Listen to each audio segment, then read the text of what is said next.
Bonjour à tous, merci beaucoup au professeur Louzir et je tiens tout d'abord à vous remercier de m'avoir invité à votre 28e congrès de la Société nationale tunisienne des maladies respiratoires. Ok. Réellement, je me sens comme chez moi finalement. Donc Maroc, Tunisie, ça va, c'est bon. Donc je ne me sens pas du tout dépaysée.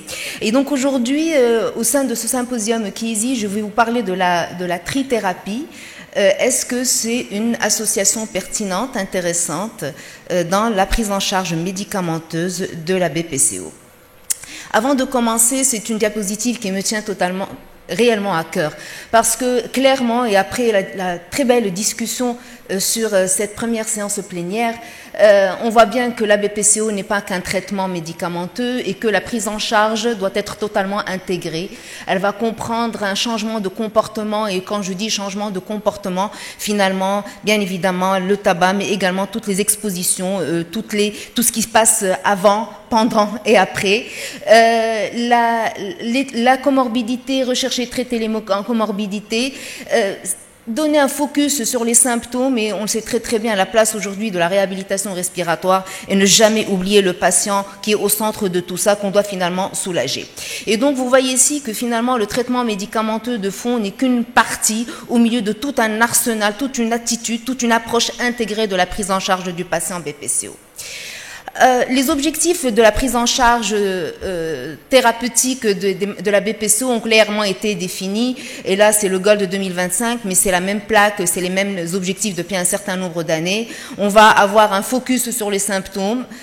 L'objectif, c'est d'améliorer la tolérance à l'exercice, d'améliorer l'état de santé, mais également essayer de casser ce cercle dans lequel les patients BPCO rentrent quand ils deviennent exacerbateurs, et qui finalement va altérer leur fonction et va les conduire in fine à l'handicap respiratoire, voire à la mortalité. Et si Oussed Ben Khidr a émané un certain nombre de critiques concernant le GOLD, il marche sur la tête, je pense qu'ici, au moins, il a le mérite depuis quelques années de traiter les patients en fonction des symptômes. Et je pense que vraiment c'est une très très bonne évolution. Après avoir posé le diagnostic positif par tous les moyens dont on a discuté tout à l'heure, avoir évalué la gravité de la maladie, on va aller focus sur le patient et voir si mon patient est symptomatique dyspnéique. À ce moment-là, mon axe de traitement serait plutôt le dilaté, bronchodilaté, et puis s'il est exacerbateur, et c'est le sujet aujourd'hui, on va plutôt le classer en groupe E, et ce sont ce groupe de patients qui finalement nous posent beaucoup de problèmes, et pour lesquels on va voir est-ce que la trithérapie est intéressante.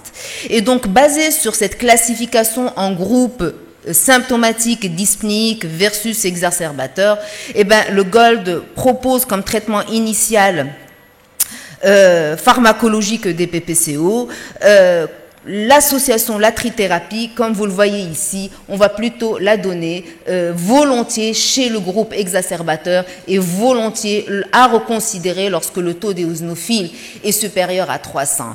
Et l'actualité ou la nouveauté, ce qu'on ne faisait pas avant chez les patients BPCO, c'est cette réévaluation de l'action du traitement sur les symptômes ou sur les exacerbations, pour pouvoir adapter notre prise en charge thérapeutique en rajoutant un bronchodilatateur ou en rajoutant une corticoïde inhalée volontiers chez les patients exacerbateurs. Dans les recommandations françaises, eh ben, elles sont un petit peu différentes, mais finalement concernant la trithérapie, elles rejoignent les recommandations du GOLD, en proposant la trithérapie chez des patients qui continuent à faire des exacerbations malgré un step-up de traitement, un bronchodilatateur de longue durée d'action, un deuxième bronchodilatateur, et donc ce profil d'exacerbateur mériterait une corticothérapie inhalée. Je rappelle qu'on avait longtemps diabolisé la corticothérapie inhalée chez les patients BPCO.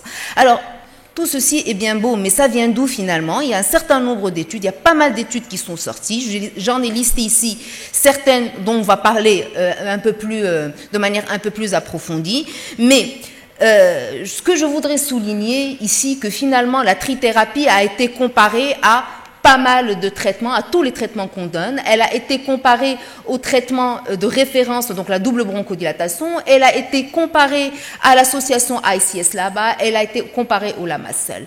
Mais ce qui est important donc vous voyez bien un nombre de patients qui est assez conséquent, des études qui sont bien menées.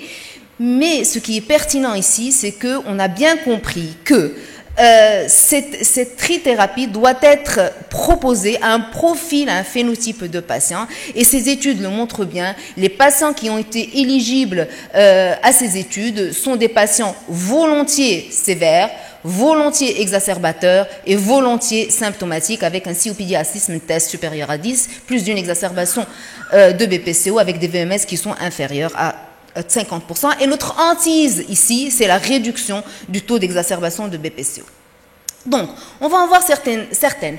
Comparons l'ICS-LABA, donc la trithérapie, dans un inhalateur unique versus le traitement de référence pour les patients BPCO groupe E, LABA-LAMA, dans l'étude Tribute. Alors, c'est une étude qui a été menée en double aveugle randomisé, multicentrique, plus de 1500 patients sur 52 semaines avec comme critère de jugement principal le taux d'exacerbation.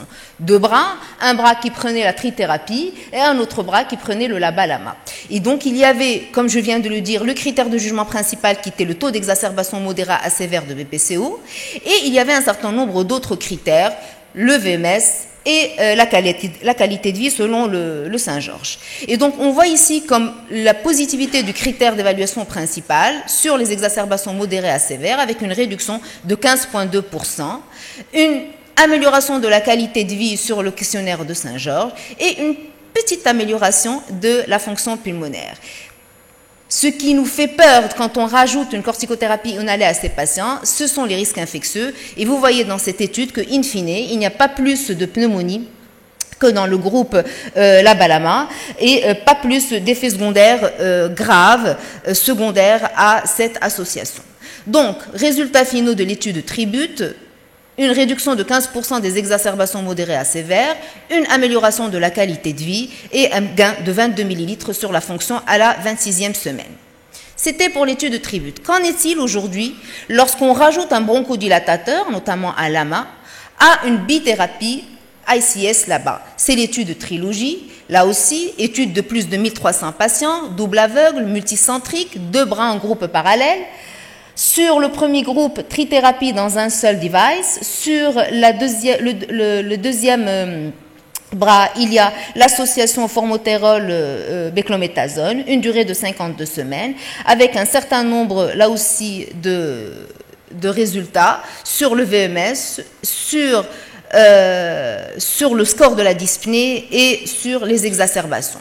On voit ici que la supériorité de la trithérapie par rapport à la bithérapie, par rapport au VMS, mais ce qui nous intéresse ici, c'est que finalement, on a là aussi, même chez les patients qui étaient à la base sous corticoïdes inhalés, eh ben, on a une réduction significative de 23% des exacerbations par rapport à la bithérapie. Alors là, c'est toutes les exacerbations modérées à sévères. Effectivement, l'effet est beaucoup plus visible dans les exacerbations modérées, un peu plus fin, même beaucoup plus fin dans les exacerbations sévères, mais il a le mérite d'exister. Réduction significative de 23% des exacerbations avec une amélioration de la qualité de vie et un gain de 81 ml sur la fonction. Donc, trithérapie dans un seul device versus double bronchodilatation, triple thérapie versus association ICS-LABA, trithérapie versus le LAMA seul, c'est l'étude Trinity. Là aussi, c'est une étude qui est particulière parce qu'elle a évalué l'apport de la trithérapie en la comparant au LAMA seul, mais également, elle a essayé de comparer le fait de mettre tout dans le même device versus, sur le troisième bras, la trithérapie, mais sur deux devices différents. Le premier dispositif va prendre la béclométasone avec le formotérol et le deuxième dispositif, le tiotropium. Là aussi, comme critère de jugement principal, le taux d'exacerbation modéré à sévère. Alors, qu'on prenne cette trithérapie dans un seul device ou qu'on le prenne de manière dissociée, de toute façon, elle fait mieux que le LAMA seul concernant les exacerbations modérées à sévères. Avec là encore, on voit bien que les deux courbes du haut se détachent par rapport au LAMA seul, une amélioration du VMS et une amélioration du score Saint-Georges. Donc, supériorité de l'étude de Trinity avec une réduction du taux d'exacerbation de 21%, une amélioration de la qualité de vie. Et quand on fait un peu un focus sur les exacerbations sévères en réalisant une analyse poolée des études de Trilogy, Trinity et Tribute. On voit que, ici, quand on compare la trithérapie à toutes les autres thérapeutiques, il y a une supériorité avec une réduction du taux d'exacerbation de 23,1%. Et quand on compare, et cette différence se creuse un peu plus, lorsque l'on compare la trithérapie à un traitement qui ne comprend pas la corticothérapie inhalée, c'est-à-dire une réduction qui va aller jusqu'à 25%. Donc cette particularité, cette comparaison a fait l'objet de pas mal de méta-analyses. J'en ai choisi celle-ci, mais j'aurais pu en choisir d'autres. La trithérapie versus bithérapie comprenant une corticothérapie inhalée. Et on voit, vous reconnaissez ici l'étude de Trilogy, mais il y en a d'autres, où il y a donc la supériorité de la trithérapie chez ces patients, que je rappelle exacerbateurs, concernant le VMS et concernant le risque d'exacerbation sévère de BPCO. Bien. J'aurais pu m'arrêter là, c'est un simple trithérapie. Mais la question à laquelle il faut également qu'on réponde, on a vu ici qu'il y a une efficacité, mais est-ce que c'est safe? Et là, j'ai trouvé une très très belle étude, un peu compliquée à comprendre, je vous l'avoue. C'est une étude qui a évalué, qui a essayé de rechercher quelle est l'association et la dose la plus intéressante et la plus efficace, qui va avoir le bon profil d'efficacité avec un bon profil de safety. En fait, elle a regroupé les données de patients extraites des études Ethos, Impact, Chronos et Trilogy, ça fait un peu plus de 21 000 patients.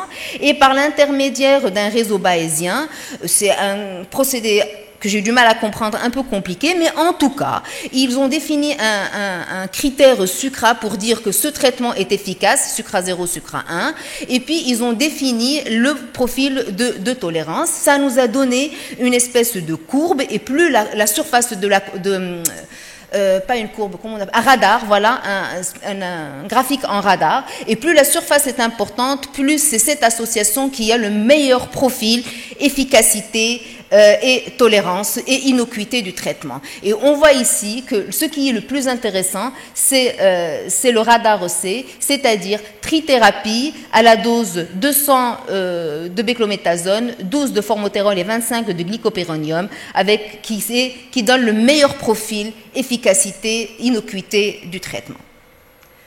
Mais dans la vraie vie, avons-nous des études de la vraie vie qui nous montrent, qui nous confirment l'efficacité de cette trithérapie chez des patients? Alors, il y a beaucoup d'études qui ont été menées, qui sont toutes très intéressantes.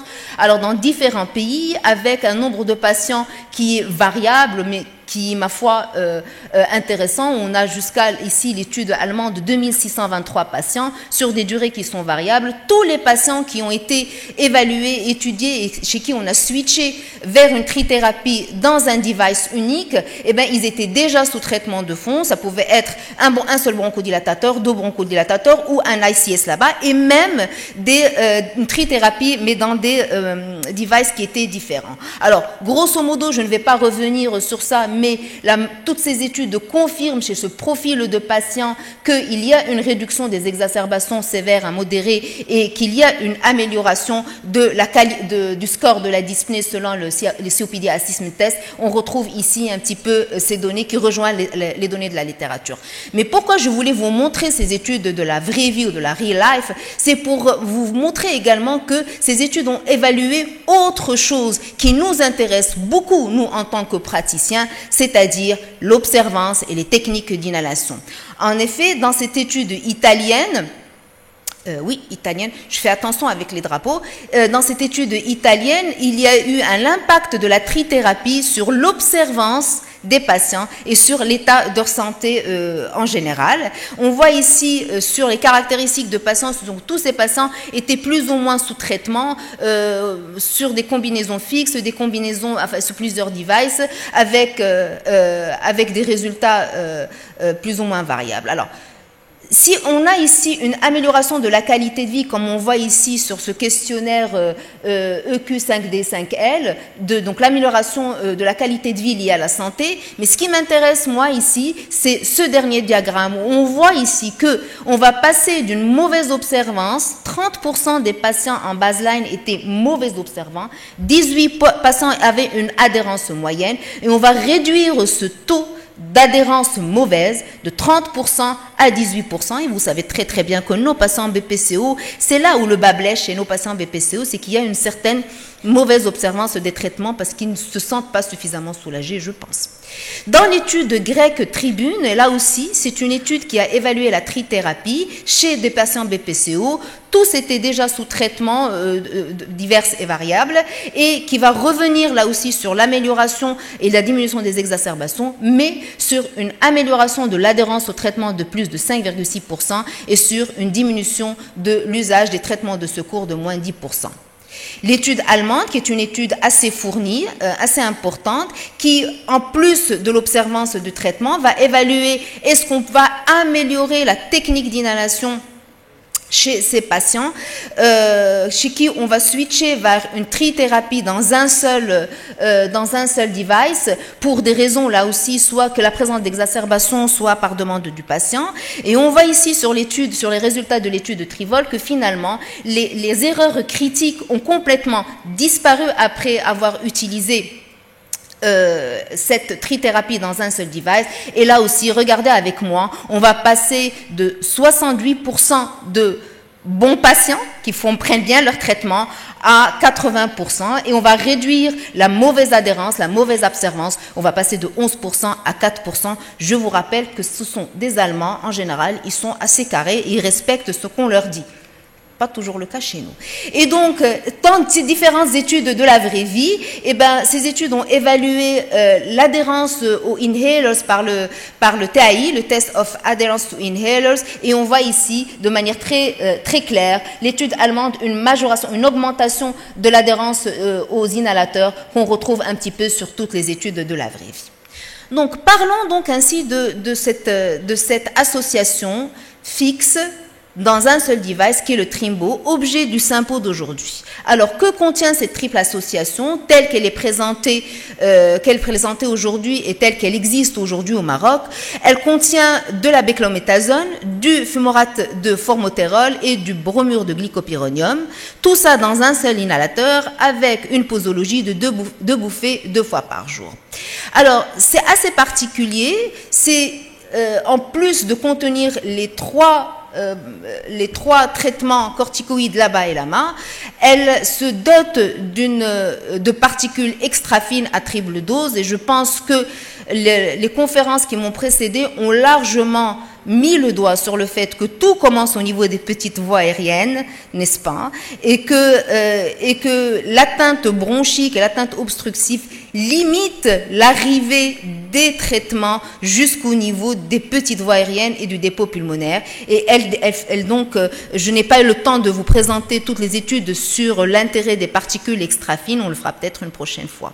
Et donc, ce sont des particules de 1,1 micromètre et avec un compteur de dose qui est, ma foi, assez intéressant pour les patients. Ici, je voulais juste vous montrer une comparaison entre une particule extra fine telle qu'elle existe, où il y a les 3 médicaments dans le Trimbo versus les différents autres dispositifs qui existent sur le marché. Et ceci va ainsi permettre d'arriver jusqu'au niveau des petites voies aériennes. Je vous rappelle que histologiquement parlant, les petites voies aériennes ont une densité très très importante en récepteurs de corticoïdes et en récepteurs de bêta-2 mimétiques. Et quand on compare ainsi les dépôts, l'amélioration des dépôts de la trithérapie quand cette trithérapie contient des particules extra fines versus non extra fines, eh ben on voit bien que le dépôt ici, quel que soit le médicament ou quel que soit l'agent qui est étudié, elle est de loin meilleure. Donc, elle se dote également d'une technologie modulite que je ne vais pas vous présenter ici, mais en tout cas, ça vous permet, en fait, c'est une solution, c'est pas un gaz, et donc ça évite tout ce qui est dépôt. C'est à la limite ce qui est, on ne peut même ne pas avoir besoin de l'agiter avant d'utiliser.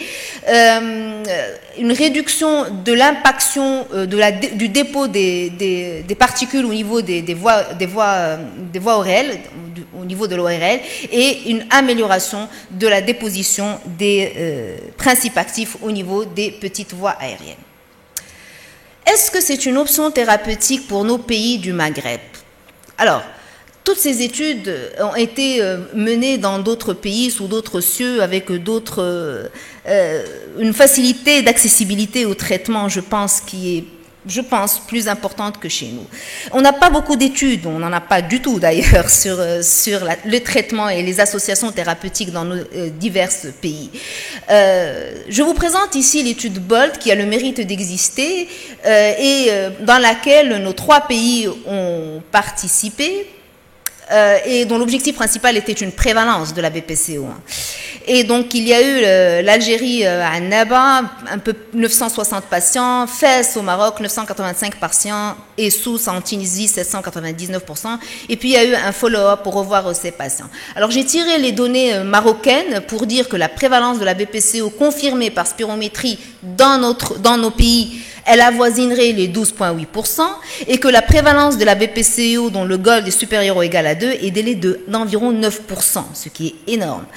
Et la difficulté qu'on a eue lorsqu'on a commencé à investiguer et à voir un petit peu cette étude, c'est tous les facteurs confondants avec toutes les autres maladies bronchiques, et je pense que vous vivez le même problème. Maintenant, qu'en est-il des malades exacerbateurs et des malades sévères? Alors pour ça, je vais m'appuyer sur notre propre expérience. Nous avons au service de pneumologie du CHE Hassan II de Fès une unité de soins intensifs qui existe depuis, je ne vais pas vous le dire parce que du coup ça va me rajouter ça va mettre quelques années dans les jambes, donc on va dire 10 ans, ça va être bon. Hein. Donc à peu près 10 ans dès l'ouverture. Et cette unité de soins, elle va nous dire un petit peu quelle est la proportion de ces patients exacerbateurs et ces patients exacerbateurs sévères. Donc là, je vous présente une thèse qui a été présentée en 2022. Et pour vous montrer une seule plaque ici, c'est que, in fine, notre charge de travail sur ces patients exacerbateurs sévères qui rentrent en unité de soins dans un tableau d'insuffisance respiratoire, souvent hypercapnique, souvent comateux, eh bien, ça représente presque 50% de notre recrutement, sachant que nous sommes un centre hospitalier universitaire, que nous sommes le seul au niveau de la région, et donc on draine quand même les malades fatalement sévères. Et donc, je pense que, et quand on analyse, j'ai pas voulu vous mettre toutes les données, quand on analyse les exacerbations et la cause des exacerbations, je suis désolée de le dire, bon nombre de ces patients vont arrêter leur traitement au profit du traitement de secours seul. C'est-à-dire qu'ils vont le prendre un moment et puis après ils vont s'en mêler les pinceaux ou bien ils vont dire de toute façon celui-là je le ressens pas tout de suite, je vais l'abandonner et ils vont continuer à prendre le bronchodilatateur de courte durée d'action comme seul traitement. Et donc de là est venu l'intérêt de simplifier pour nos patients les traitements qu'on donne, je dis bien pour ce type de patients. Alors le Trimbo existe au Maroc depuis mai 2024, les indications collent relativement aux indications des recommandations internationales, les patients exacerbateurs, les exacerbateurs qui restent exacerbateurs, quel que soit le taux d'éosinophiles malgré la double bronchodilatation, et les patients qui restent symptomatiques malgré la double bronchodilatation avec un taux d'éosinophiles supérieur à 300. Il est trop tôt pour évaluer le Trimbo au Maroc concernant cet impact des particules fines, l'utilisation du dispositif unique, l'effet sur la clinique et l'exacerbation, l'effet sur l'observance et surtout l'effet sur le coût. Maintenant, j'invite aujourd'hui réellement, comme l'a fait ma collègue tout à l'heure, pour essayer de faire des études, nos études sur les terrains et pour voir si effectivement ça marche pour nous. Et donc du coup, je lance l'appel aux différentes sociétés savantes, mais également aux laboratoires. Pour finir, le message à retenir, in fine, la trithérapie dans un dispositif unique est une réponse au défi de la BPCO. Mais comme nous l'avons bien dit, il y a BPCO et BPCO. Il y a plusieurs BPCO, plusieurs phénotypes, plusieurs types de patients. À nous de définir la bonne indication, reconnaître la bonne indication, le bon patient et ne jamais oublier le patient dans tout ça parce que de toute façon, on ne pourra jamais rien faire sans lui. La bonne éducation est le garant d'un bon traitement. Je vous remercie. Merci, professeur Sarraj. Et on va donner la parole à l'assistance. S'il y a des commentaires ou des questions, oui, je vous donne la parole. Ici. On a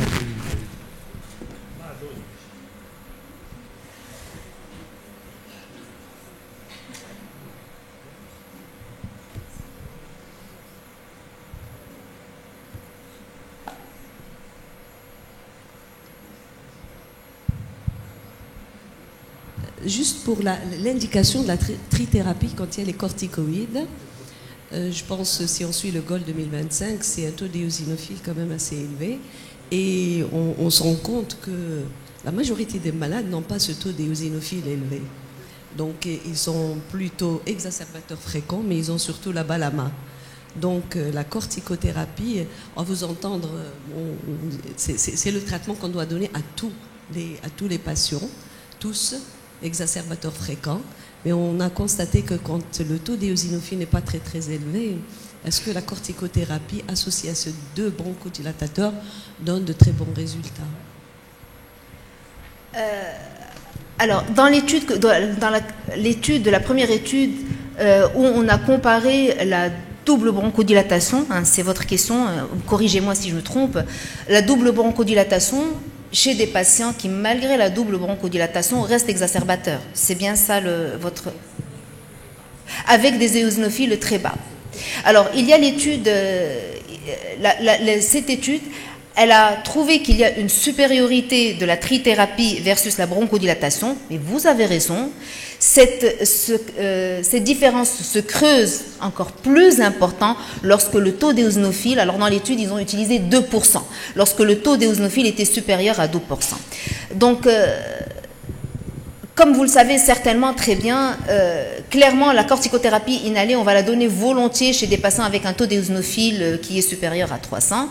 Et comme vous le savez tout aussi bien, c'est que la BPCO, en dehors de est une maladie inflammatoire, qu'elle soit, il y a une inflammation sous-jacente, vous êtes d'accord avec moi?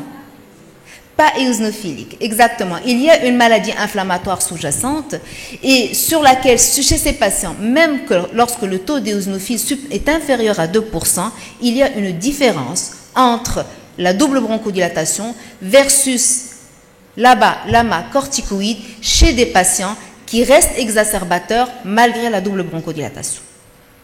En fait, après, il restera à affiner probablement les indications au fur et à mesure, c'est clair. Et je pense que les GOL depuis 2024 ou le GOL 2025, bon, avec cette reprise, on va dire, l'évaluation, on voit donc, même si on a démarré avec la balama, pour les exacerbateurs, il y a cette alternative d'associer la corticothérapie inhalée. Je vais d'abord, oui, Abdellah. Voilà. Merci, professeur Sarraj, pour cette excellente présentation. Notre pratique quotidienne confirme bien tout ce que vous avez présenté. Mais nous, avant d'avoir la trithérapie, on utilisait des petites doses de corticothérapie et ça donnait de bons résultats. Est-ce que 100 microgrammes, est-ce qu'on a vraiment besoin de 100 microgrammes dans les BPCO sévères exacerbateurs? Merci. Alors, il y a eu cette étude, je ne sais pas si vous avez fait attention à fameux diagramme en radar qui a évalué effectivement des études, qui a essayé de mettre le parallèle entre l'efficacité et l'innocuité des traitements. Et donc, ils ont évalué différentes associations avec des posologies qui sont différentes, avec des posologies qui étaient fortes, de 300, et d'autres de 200, et puis des posologies qui sont un peu plus faibles. La meilleure association, la meilleure balance efficacité innocuité était celle de 200 microgrammes de beclométasone. D'accord? Donc, après, réellement, comme tu l'as très bien dit, Dr Tsbey, dans ta pratique quotidienne, en fait, c'est ça le problème. Ce sont des études qui essaient d'être standardisées, voilà, menées, etc., etc. Alors, en plus de ça, c'est une analyse qui a pris des données des patients d'autres études. Ça vaut ce que ça vaut. D'accord? Et donc, c'est pour ça que j'ai essayé de mettre en parallèle les études de la vraie vie, pour essayer de voir un petit peu qu'est-ce que les autres, dans la vraie vie des patients de tous les jours, qu'est-ce qu'ils ont pu retenir comme effet positif de la trithérapie. D'accord? Donc, c'est ce qu'ils disent. Grosso modo, quand ils font cette évaluation, c'est la posologie qui ressort la plus intéressante, la plus efficace. Mais, comme je l'ai dit, ça reste des études avec une extraction de données d'études antérieures. Ça n'a pas été conçu pour ça, pour définir la dose minimale efficace. C'est Ali. Merci Monia pour cette très belle présentation. Tu avais vanté le produit dans la mesure où il y avait au niveau des parties périphériques du poumon, c'est-à-dire les parties basses du poumon, le poumon profond, les récepteurs des bêta, des LAMA, les récepteurs des corticoïdes. Et qu'en est-il des récepteurs des LAMA dans cette zone? Justement, il n'y en a pas beaucoup. Il n'y en a pas. Bon, il n'y en a pas. Donc, le deuxième point, il ne faut pas oublier que ce produit se prend une dose d'une double bouffée 2 fois par jour. Donc, moi, c'est un excellent... J'ai déjà des malades qui sont sous le produit. Moi, je pense qu'on peut vanter une chose très importante, c'est que la combinaison des trois permet d'avoir une adhésion au traitement qui est meilleure. Parce qu'avec les autres produits, il faut prendre, reprendre, tout ça, c'est un cinéma. Bon, simplement, je pense que pour ces sujets-là, moi, je peux te dire que si on ajoute la chambre d'inhalation, on a une meilleure performance avec le produit que si on l'utilise directement, parce que les malades sont âgés, ils n'ont pas de coordination. Ça, c'est l'autre point du corticoïde. C'est pour ça qu'ils n'ont pas trouvé très très peu de manifestations d'immunosuppression. Parce que le dipropionate de beclométhasone, pour agir, il doit être en mono. Sinon, il n'agit pas. Donc ce temps de latence-là, si tu veux en quelque sorte, permet qu'il dure plus longtemps, un peu inactif, le temps qu'il devienne actif, donc il est beaucoup moins agressif sur le plan de l'immunosuppression que la fluticasone. La fluticasone qui agit directement, c'est pour ça que dans l'étude en question torche, on avait trouvé beaucoup de pneumonie. Donc moi je pense que c'est un bon produit, mais il devrait nous fournir avec une chambre d'inhalation pour les malades qui sont un peu âgés. Si Chiesi peut faire cet effort, ça serait une bonne chose. Donc, appel à Chiesi, on a besoin d'une chambre d'inhalation qui va être vendue avec le produit. Mais blague à part, effectivement, Oustad Ben Khidr, en dehors des études et tout ça, je l'ai utilisé sur un certain nombre de patients particuliers. Il ne faut pas oublier qu'on va donner cette trithérapie chez une partie de patients qui continuent à faire des exacerbations malgré une bonne observance, etc., etc. Et vous avez raison de dire que réellement l'adhérence au traitement est améliorée parce que, comme vous l'avez dit si bien, ce sont des patients âgés, beaucoup de médicaments, souvent d'autres médicaments, et ils s'embrouillent, ils s'en mêlent les pinceaux, ils ne savent plus quoi prendre, quand prendre, etc. Donc si au moins il y avait un mérite, ce serait celui-là, de pouvoir rajouter un traitement qu'on doit tester chez ces patients puisqu'ils restent exacerbateurs. À nous de voir si ça marche pas. Il y a cette step up, step down un peu dans le traitement de BPCO aujourd'hui.